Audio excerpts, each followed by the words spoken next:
ایک دن حضور سیر کرتے کرتے مدینۃ المنورہ سے باہر کسی چراگاہ میں تشریف لے گئے۔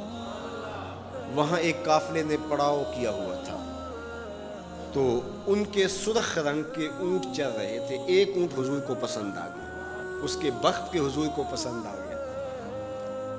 تو حضور نے ان سے کہا کہ یہ اونٹ بیچتے ہو؟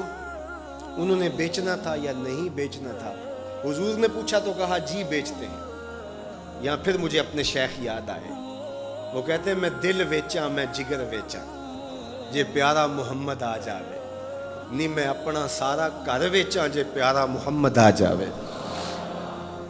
کہا جی بیچتے ہیں، کتنے کا؟ کہا اتنے کا۔ سودا طے ہونے لگا۔ حضور نے فرمایا ٹھیک ہے میں اسے خریدتا ہوں۔ جو قیمت طے ہوئی، فرمایا کہ میں کوئی تاجرانہ غرض سے تو چل کے آیا نہیں تھا کہ قیمت ساتھ اٹھا لاتا، میں تو سیر کے لیے آیا، اچانک اونٹ پسند آ گیا تو میں اپنے شہر جا کے اس کی قیمت تمہیں بھیج دیتا ہوں۔ انہوں نے کہا ہمیں منظور ہے۔ حضور نے اونٹ پکڑا اور چل دی۔ کافی دیر وہ حضور کو دیکھتے رہے، اور جب حضور چلنے لگے تو حضور کی رفتار کے حسن میں کھو گئے۔ جب نظروں سے اوجھل ہو گئے تو دل پہ ہاتھ رکھ کے کھڑے ہو گئے۔ تھوڑی دیر گزرنے کے بعد سکتے سے باہر آئے تو ایک دوسرے سے پوچھنے لگے یار یہ جو شخص آیا تھا کسی نے اس کا پتہ بھی پوچھا؟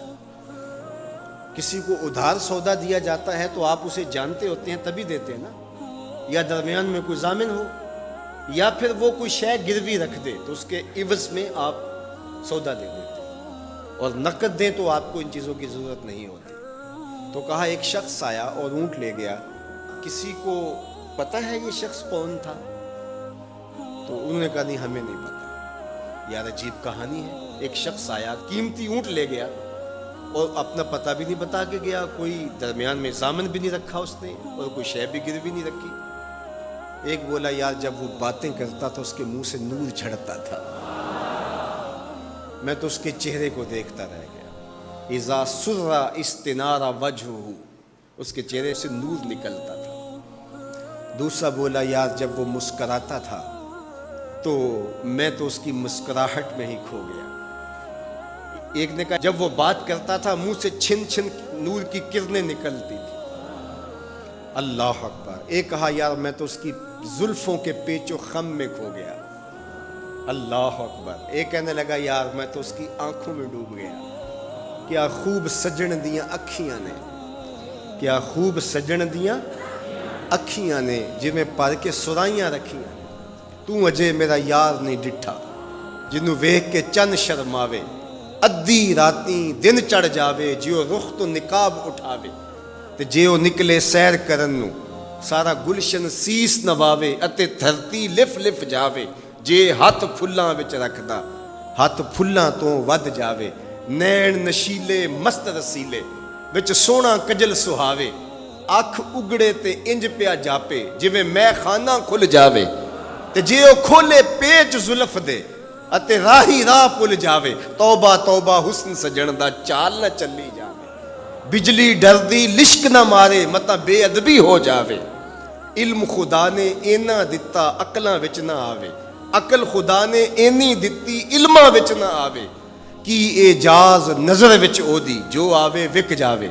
خلق او دے نے مولئی دنیا کوئی ورلائی جان بچاوے، آزم ایڈا سونا ماہی سانو کدرے نظر نہ آوے۔ انہوں نے کہا یار ہم تو اس کے حسن میں کھو گئے، کسی کو یاد نہیں رہا اس کا پتہ پوچھ لیتا۔ انہوں نے کہا جو بھی ہوا سو ہوا، اب وہ اپنے حسن کا جادو جگا کے تم سے قیمتی اونٹ ہتھیا کے لے گیا، اب وہ نہیں آئے گا۔ تو جب انہوں نے یہ کہا نا اونٹ ہتھیا کے لے گیا، امام زرقانی نے لکھا ہے باقی لوگوں نے بھی کہ اب تک خاموش بیٹھی قافلے کے سردار کی بیوی نے خیمے کا پردہ سرکایا، اور جنہوں نے کہا وہ اونٹ ہتھیا کے لے گیا ان سے مخاطبت کرتے ہوئے اس نے کہا انا ضامنۃ لسامان جمالکم لا یغدر بکم، اگر وہ پیسے دینے نہ آیا تو میں ضامن ہوں، مجھ سے پیسے لے لینا۔ اچھا تو جانتی ہے اسے؟ کہا اللہ میں بھی نہیں جانتی۔ تو کہا پھر ضمانت کیسے دے رہی ہو؟ کہا جب تم سودا کر رہے تھے میں نے خیمے کی اوٹ سے اس کا چہرہ دیکھا تھا۔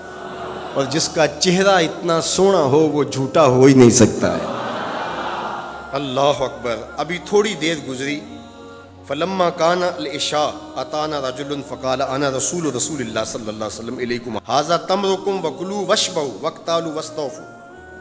کہتے ہیں کہ وہ ایک شخص آیا, اس نے کہا یہ کھجوریں حضور نے تمہاری ضیافت کے لیے بھیجی ہے اور ان کھجوروں سے اپنی قیمت پوری کر لو. انہوں نے کہا کہ ہم قیمت کیا لیں گے, خود بک گئے, تیری تک کے ادامہ میں مرید ہو گئے, ہمیں بتا وہ پیارا رہتا کہاں ہے. تو انہوں نے کہا وہ جو نخلستان نظر آ رہا ہے, وہ کھجوروں کے جھنڈ دکھائی دے رہے ہیں, یہی ڈیرا ہے اس مدنی ماہی کا. تو سارا قبیلہ وہاں سے اٹھا, وفد طارق کے نام سے اس کی شہرت ہے, اور حضور کے قدموں میں گیا اور حضور کے ہاتھوں میں ہاتھ دے کے اسلام قبول کر لیا.